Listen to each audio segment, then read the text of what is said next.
Every revolution starts in the minds of the people. Arm yourself for the war of ideas. Take back your life. Take back your liberty. Tom Mullen Talks Freedom.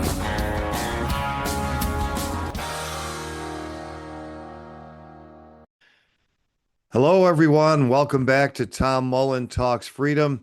Today is Thursday, December 18th, and just here recovering from the harrowing experience of being yelled at for 20 minutes by a obviously deranged man last night who we all thought was going to tell us about his new war in Venezuela, or at least we were led to believe that, not only indirectly by him, but by some other people out there in the internetosphere. But fortunately, we did not hear that yet. Of course, the U.S. government has a blockade, an illegal blockade against international law and all international norms around Venezuela. And we can get into that on another day. I have done some writing and I believe at least one episode about the whole Venezuela fiasco. And of course, we've got multiple stories about that now. It's no longer about the drugs.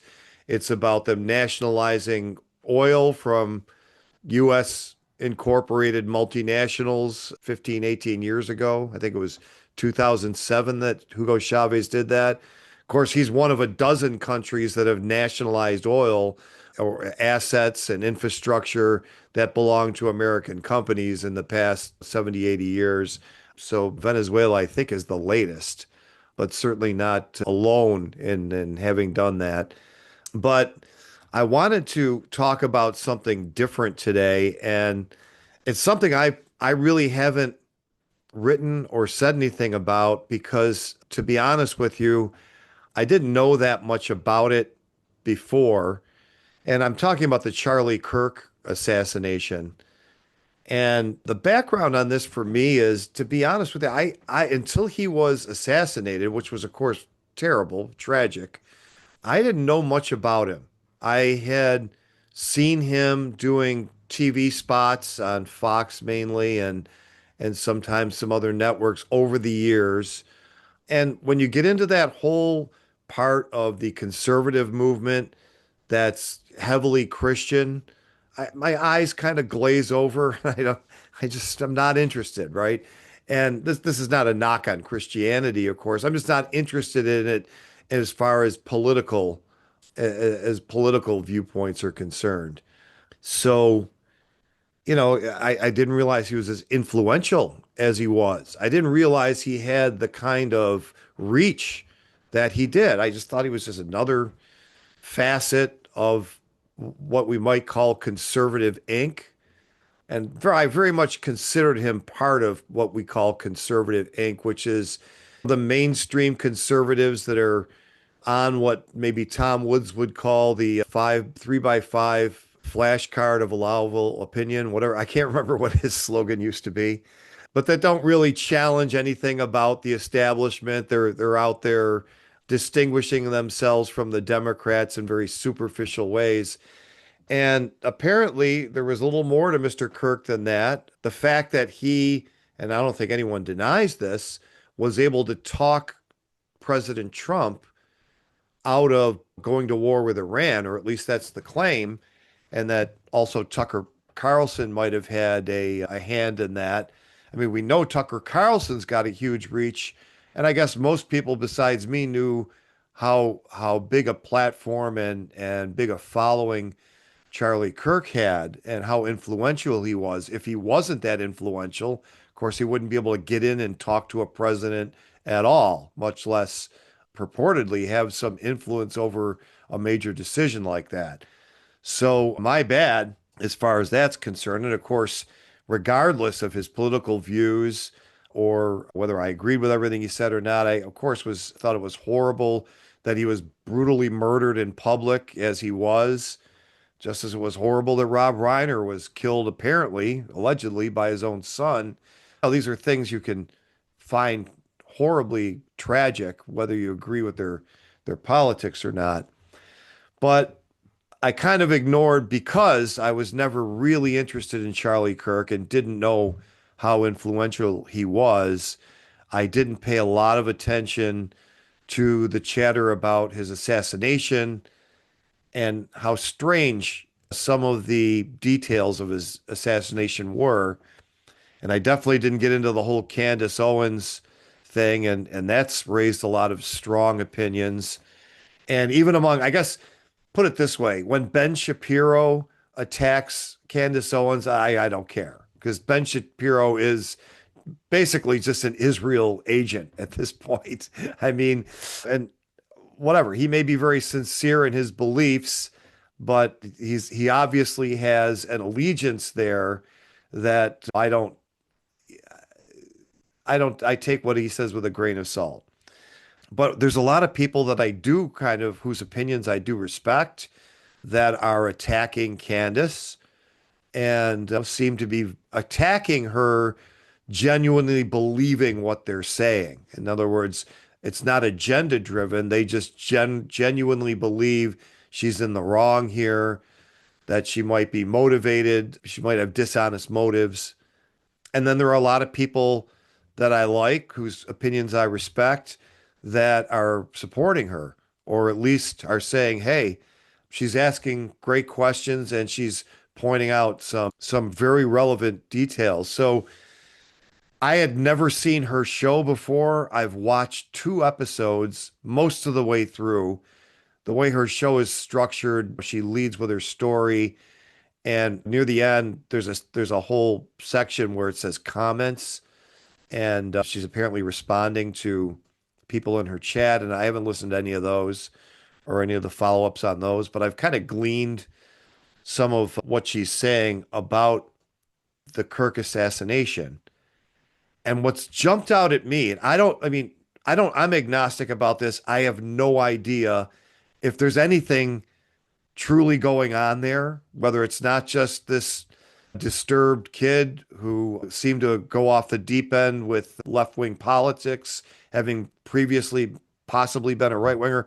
I mean, a lot of this is coming from the federal government, and I don't believe anything they say either until they prove to me they're telling the truth. So I start out assuming the government is lying at every level, but I don't, it might turn out that this kid acted alone and it's just like we found out. But what jumped out at me, and without anyone making this connection that I've seen, are all the strange similarities between the Kirk assassination and the JFK assassination. Now, a little more personal background. Long before I ever heard the word libertarian, never even heard the word before, wasn't interested in politics. When Oliver Stone's movie came out about the JFK assassination, and I had always heard these things, I saw a movie, I believe it was in the 70s, that I think had Ben Gazzara in it. He might have been like, it was like if Lee Harvey Oswald had gone to trial. So I'm going on memory here. I didn't look this up before recording today, but they basically went through a trial, and I can't even remember if they had him being acquitted at the end or being convicted, but I'm pretty sure Ben Gazzara was his defense lawyer, and I remember him pointing out the grassy knoll and all that kind of thing. So I had some idea by the time the Stone movie came out that a lot of people disputed the Warren Commission version of the JFK assassination. And I guess I would have been about 24 when the movie came out, if it came out in 1990, if I'm remembering correctly. So I watched the movie, and there's no internet back then, remember? So nowhere to go look for, was any of this true or not? But in the credits of the movie, it told us what the books were.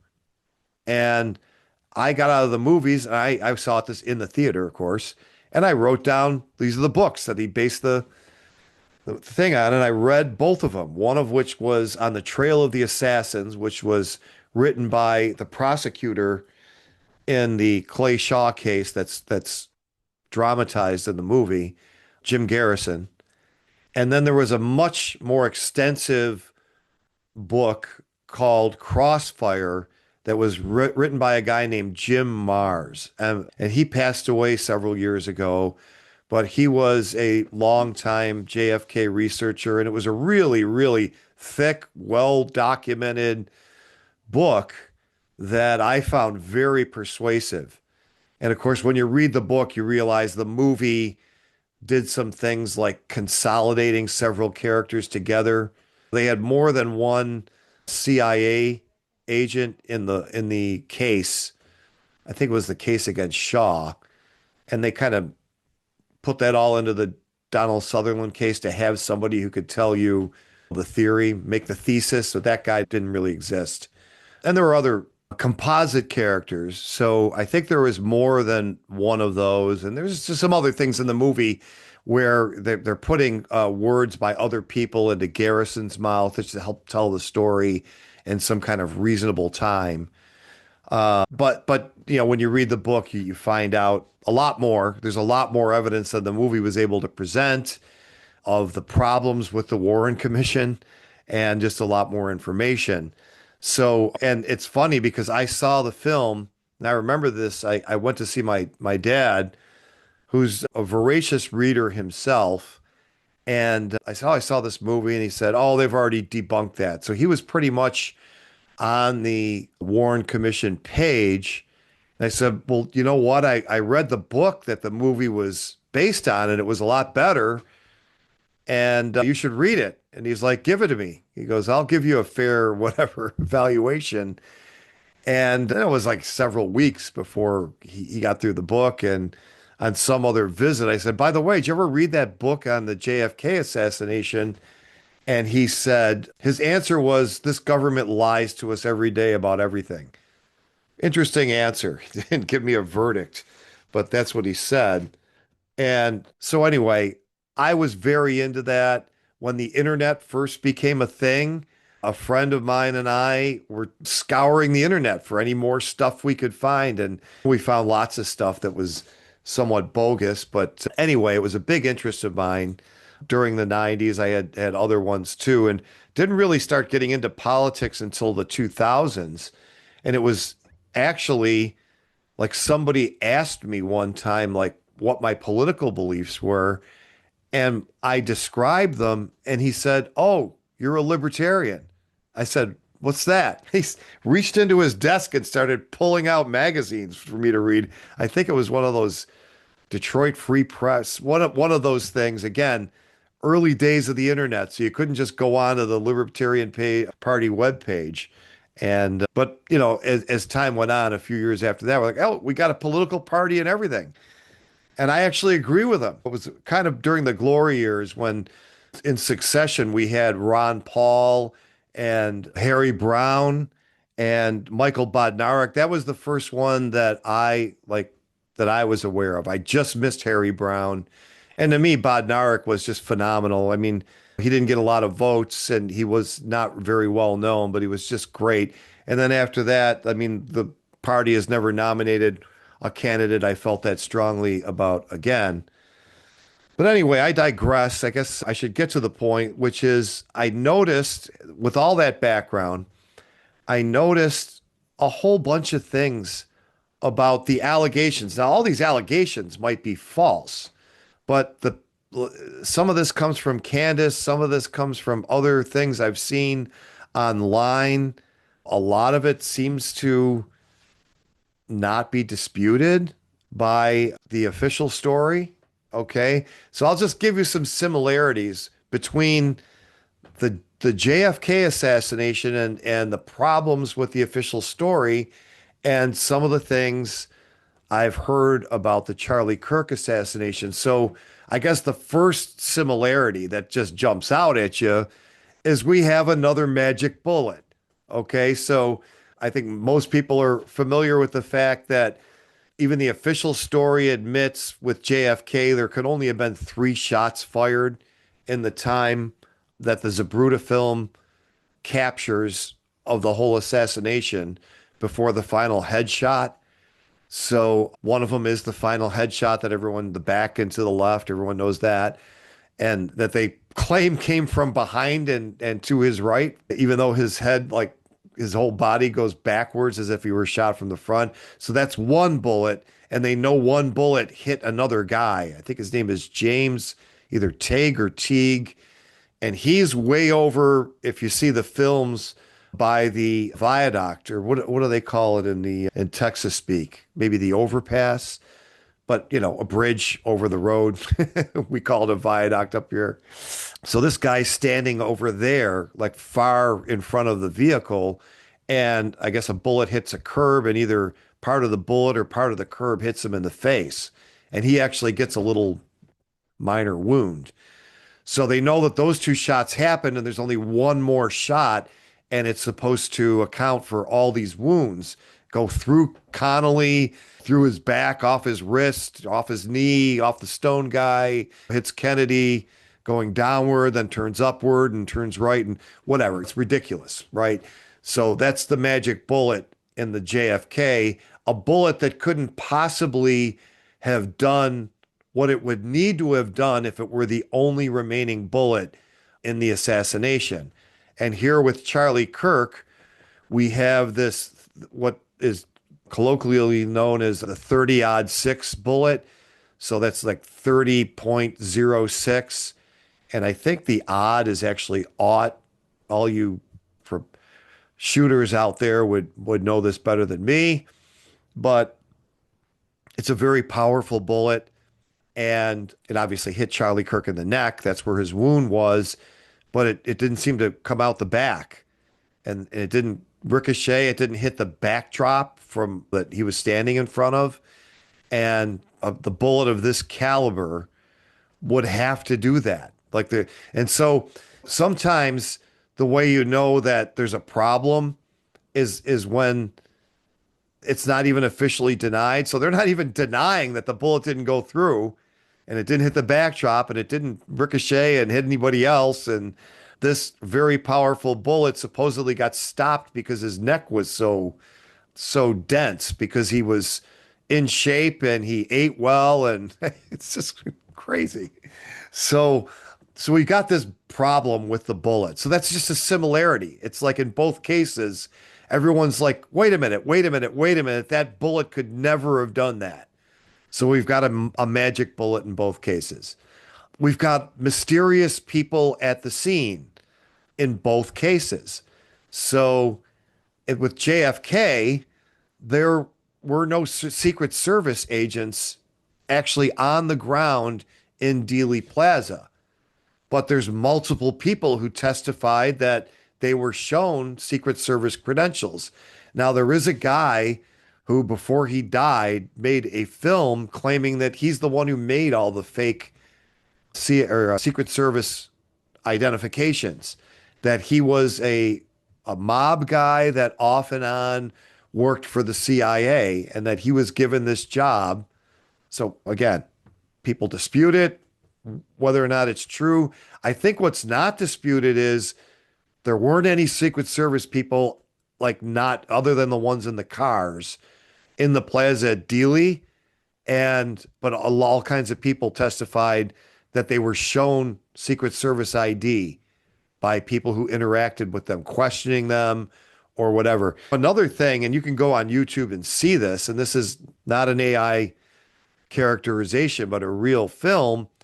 After Kennedy was shot, like at least a dozen people ran straight for that fence on the so-called grassy knoll. I don't know why it's not the grassy hill. That's what I would have called it. But anyway, they called it a knoll. Maybe that's a Southern thing too. I mean, they ran right for this fence. Like they knew where the shots came from, right? And they were all gathered around there, like within, I don't know, a minute of the assassination, how fast it takes you to run from the street up that hill and to that fence. So it wasn't like it was just somebody thought they heard something. Like all kinds of people, there's a film that you can watch where like it's from across the street, and then the car goes by, and Kennedy gets the shots happen, and these people just run straight for the fence. So I mean, the idea that nothing happened there is just ludicrous, right? But in any case, you got all these fake Secret Service people in the JFK assassination. And this I've only heard from Candace, are all these people in maroon shirts, like at the Charlie Kirk, in the crowd, where it just looks suspicious. Now, she says, I think that they're like, that's the color of the Army Airborne. So what little checking into this I could do, I guess Airborne always wears maroon berets. These guys are wearing maroon t-shirts. So take it for what it's worth.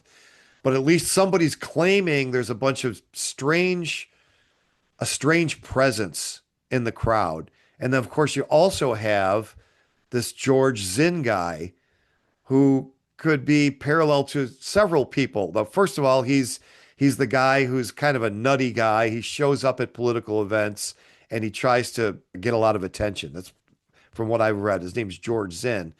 He actually confessed to shooting Kirk, and I think the cops were pretty sure as soon as he said it that that he wasn't telling the truth. His pants also fall down.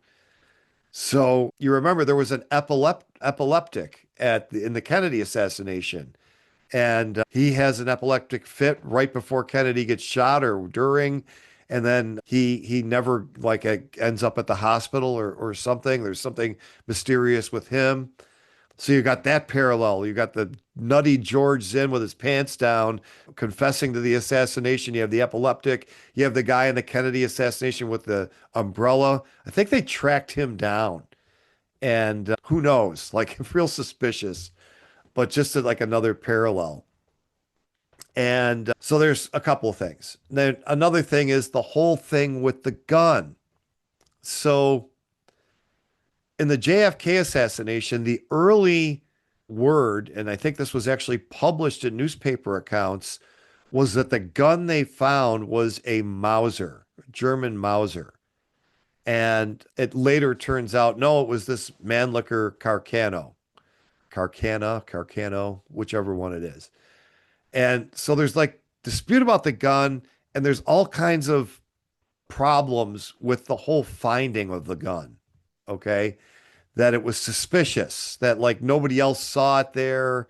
Like even the fact that, nobody saw Oswald there where he was supposed to have shot the guy, and then they find him in the cafeteria just minutes later, and nobody saw him running there. He doesn't seem out of breath, da da da da da da. And so there's problems with the gun in the JFK assassination, and there's problems now with the rifle. So, and we'll get to these text messages between the suspect and his boyfriend or girlfriend, whatever he's supposed to be, his furry lover. But just staying with the rifle, supposedly they found it in a wooded area, which kind of leads you to believe that it would be like the woods, a forest. But Candace's show showed an overhead view of where this area is. And it's more like right in the middle of a very tight suburban houses right next to each other. And this is more like a median with some trees on it. And the problem is that the cops like did the arm in arm walk over the ground looking for clues and weapons and whatever, and didn't find it. They put the explosive sniffing dogs over this ground. They didn't find they didn't find the rifle, and they should have if it had been recently fired. And all of a sudden some federal agents show up, and they direct the cops to where the rifle, look over here. And they find the rifle. So like that's suspicious. Again, this all may come out in the trial. So I didn't mention like Robinson hasn't pled yet. Okay, so he's in custody. They haven't let him out on bail. They're going to have a preliminary hearing right after the new year sometime, and at that hearing they'll decide if there's even enough there to go forward with a trial. And then sometime after that, Robinson will be arraigned and he'll get to enter a plea, guilty or not guilty. So right now we don't know anything. He hasn't entered a plea, he hasn't pled guilty or not guilty. He hasn't made any statements. And I'm going to get to that in a minute, but we'll just tie up this rifle thing. There's a problem in both cases, JFK and this one, with suspicious finding of the rifle.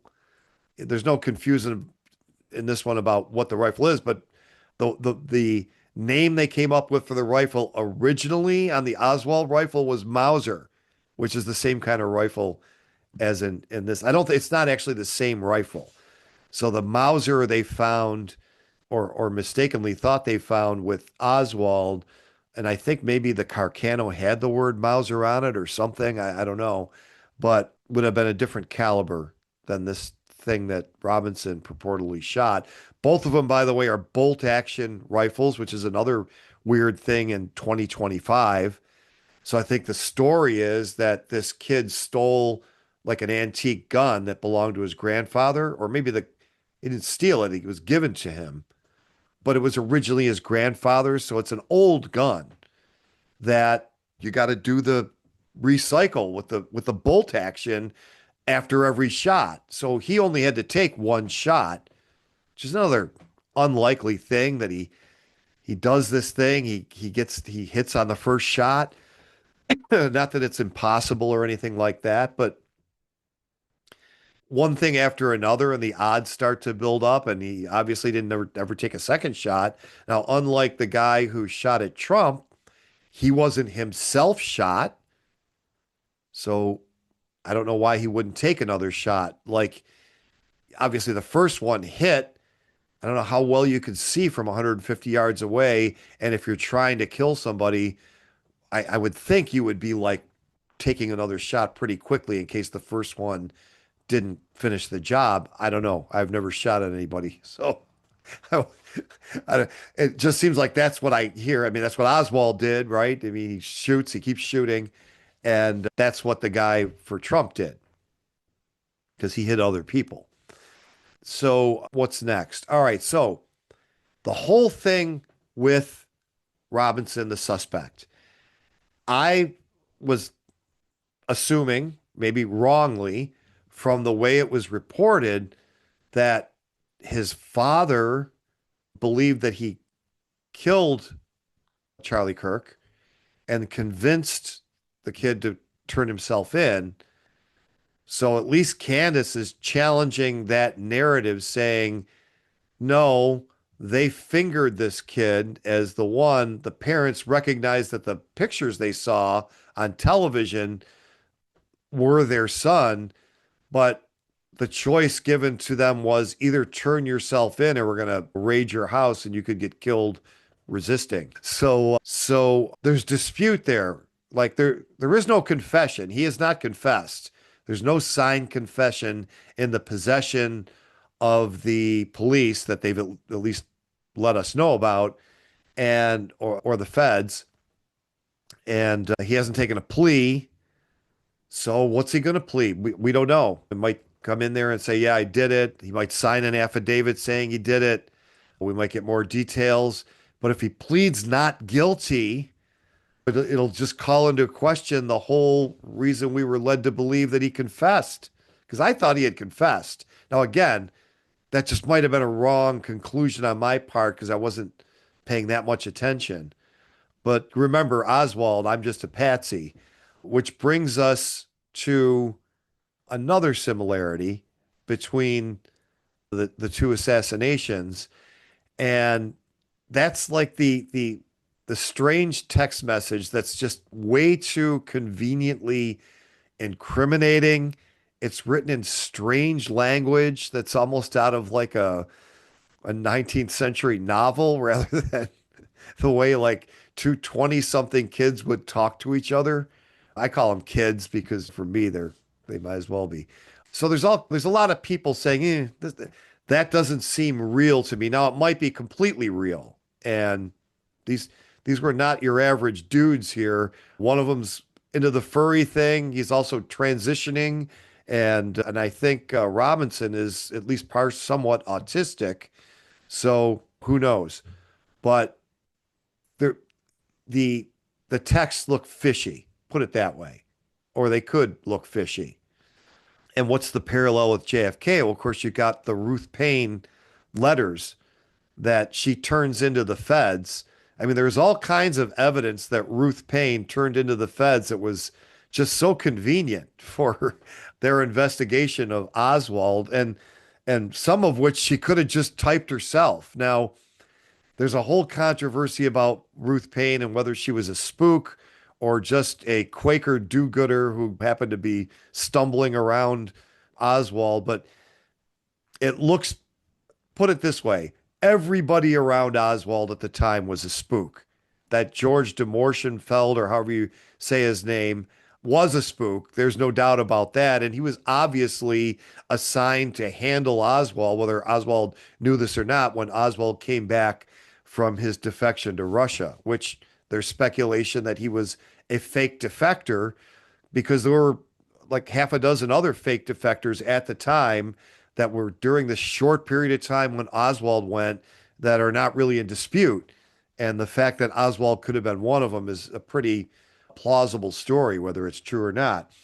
So Payne, this Ruth Payne, the story goes like de Mortionfeld kind of hands Oswald off to Ruth Payne.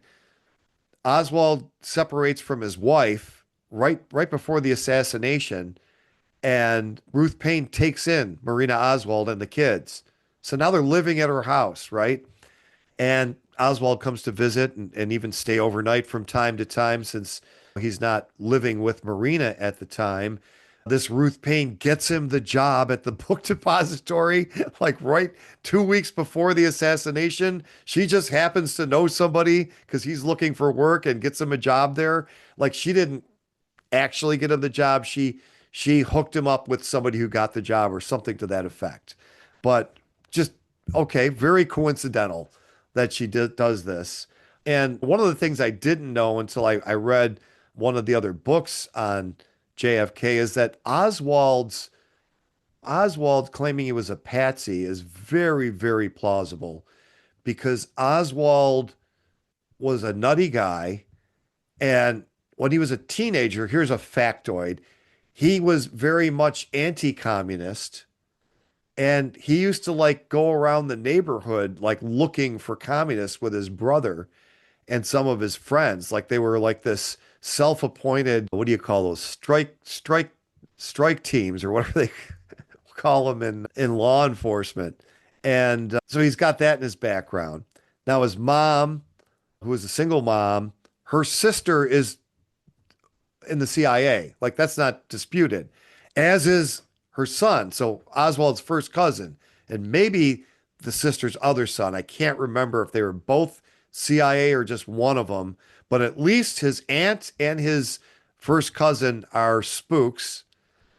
There's just way too much spook action going on around Oswald. Like everybody that has any association with him is a spook. And Oswald just, he looks like somebody you could set up. Now, he did this thing when he was a teenager. Then maybe they talked him into being a fake defector in Russia. I don't know. He comes back, and who knows what they could have been telling him about what's going on in the book depository. Or maybe they just put him there so they could blame him. He was the type of guy you could do that to. It seems to me like he was.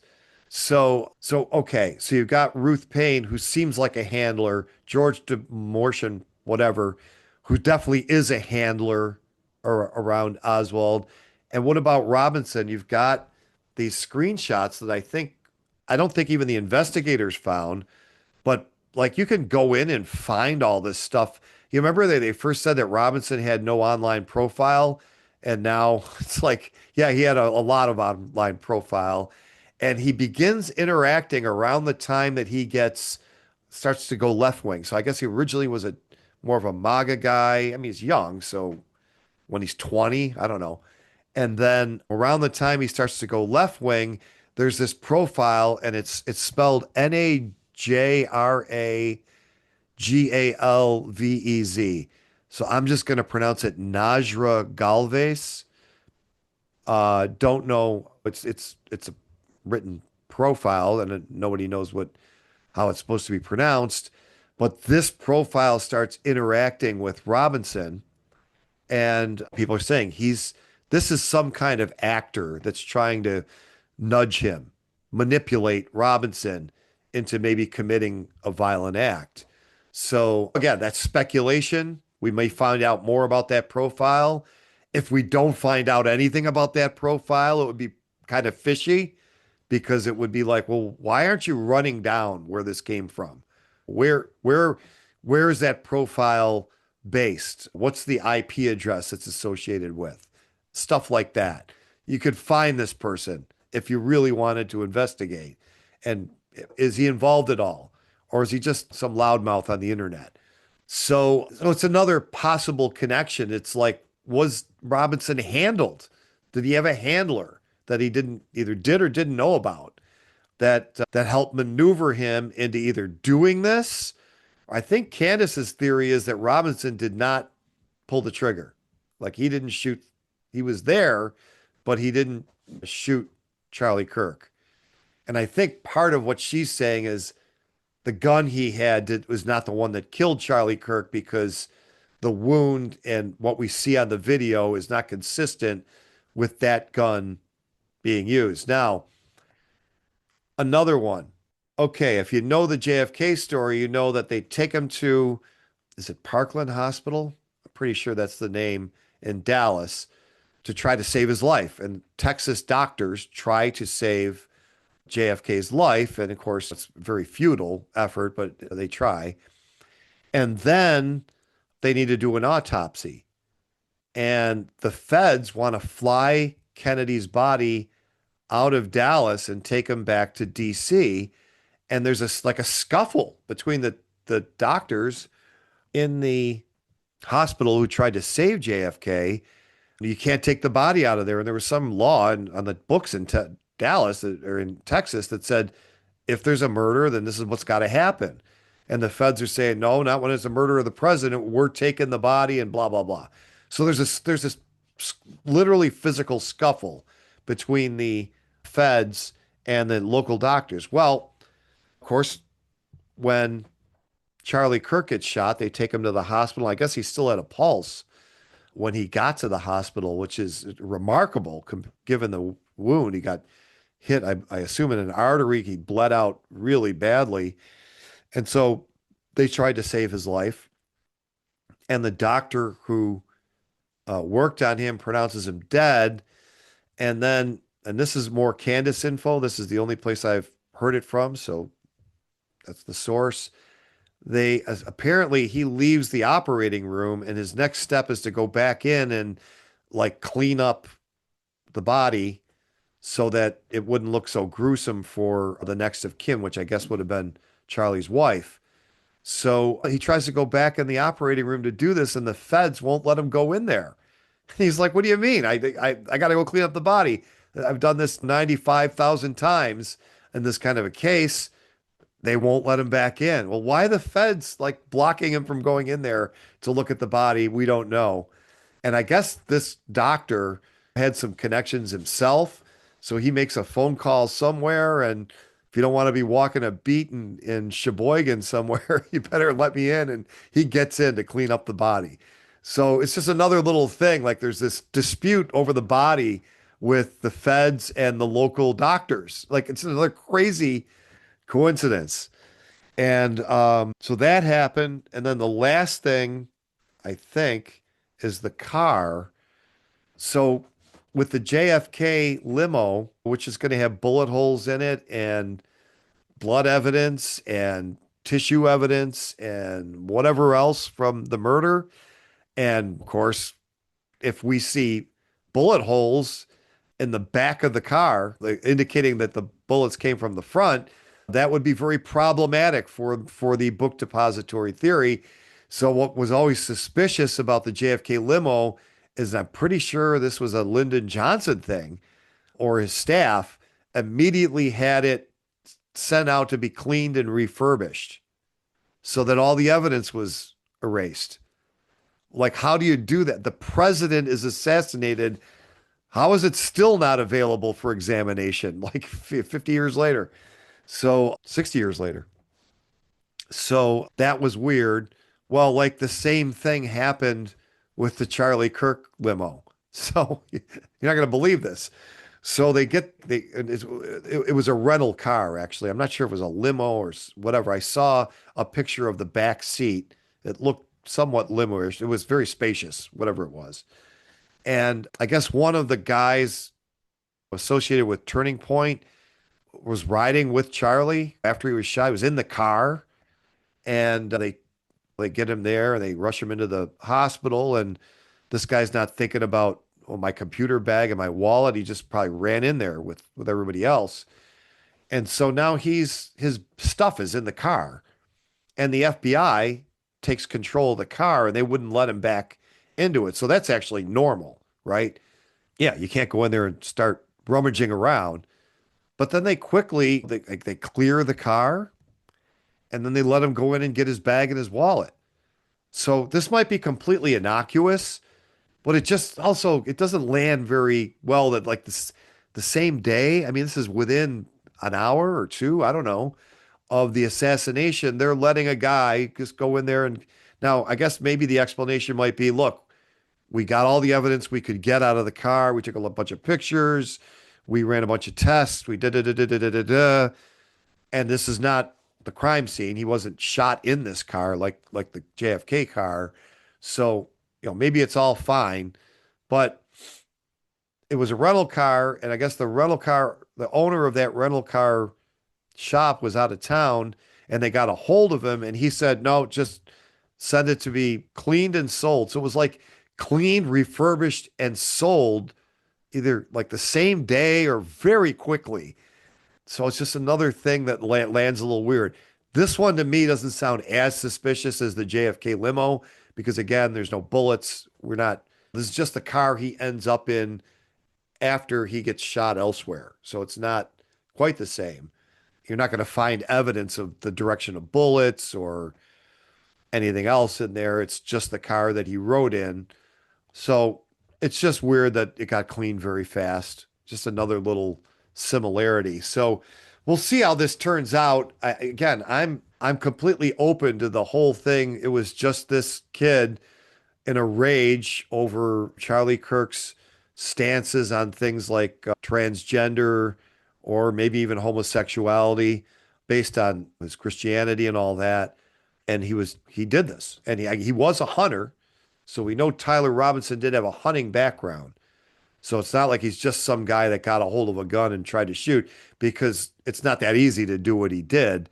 But if you're a hunter, it's certainly plausible to hit a target from that far away. I was actually glad to hear he was a hunter and that this doesn't turn out to be some ridiculous thing that couldn't have happened.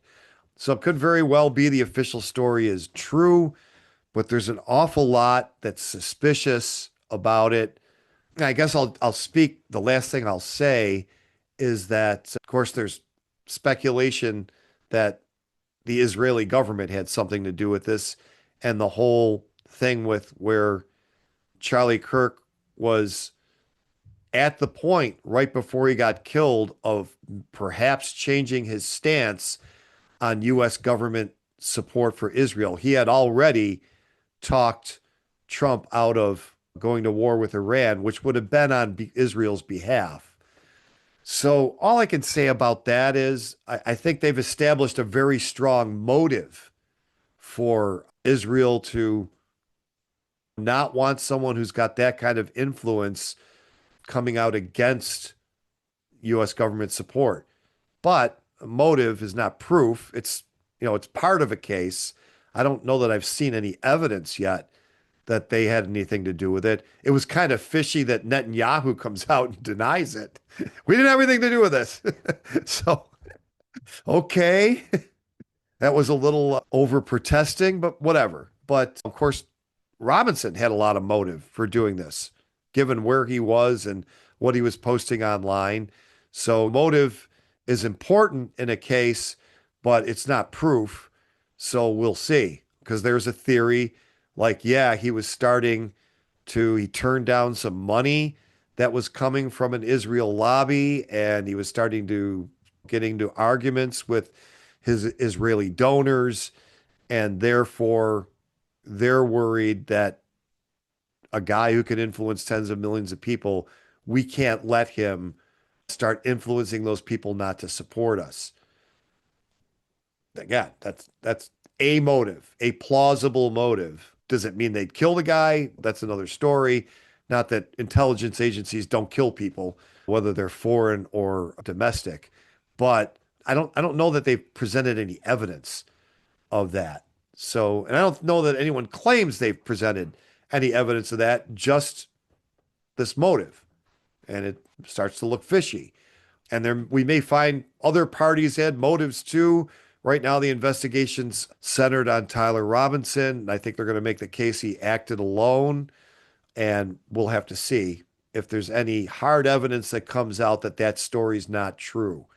But I thought all these similarities were interesting since I'm an OG on the JFK thing, not as a researcher myself, but someone who reads what other people have done on this. Also watched a lot of the America's Untold Stories. Great, great webcast. They're kind of Trumpers, harder. I'm not a Trumper at all, but although I did vote for the lunatic, but their regular political commentary, sometimes I'm not really with them. Their JFK stuff is phenomenal, just great. So I'd encourage you to go look into that stuff as well. And we'll see where this goes. The Candace continues to come out every day, breaking news, whatever. And we'll see what else she digs up or claims to have dug up. And then we'll see what happens at the trial. And with the JFK thing, it wasn't so much early on when they first arrested Oswald. Of course, he was only alive for a few days after they arrested him. It was after the Warren Commission concluded its case and presented it. That's when people started to say, well, that doesn't make any sense. There's all kinds of problems with it. So I think there was also some suspicion as soon as Oswald got shot. You kill the assassin. That's like the age-old rule of assassinations, murder the assassins. But, and hopefully Tyler Robinson will survive to see his day in court. And we'll take it from there, see what their case is like, see what evidence comes out in public at trial. If it goes to trial, he doesn't take a plea, and see if there's anything to any of this. Love to hear your comments, of course. And if you just stumbled on this podcast and have never seen it before, please do subscribe, hit the like button, and share this with your friends. We'll see you next time on Tom Mullen Talks Freedom. The war of ideas has only just begun. Arm yourself with the knowledge you need by heading to TomMullenTalksFreedom.com and subscribing to our email list. And remember, every revolution starts in the minds of the people.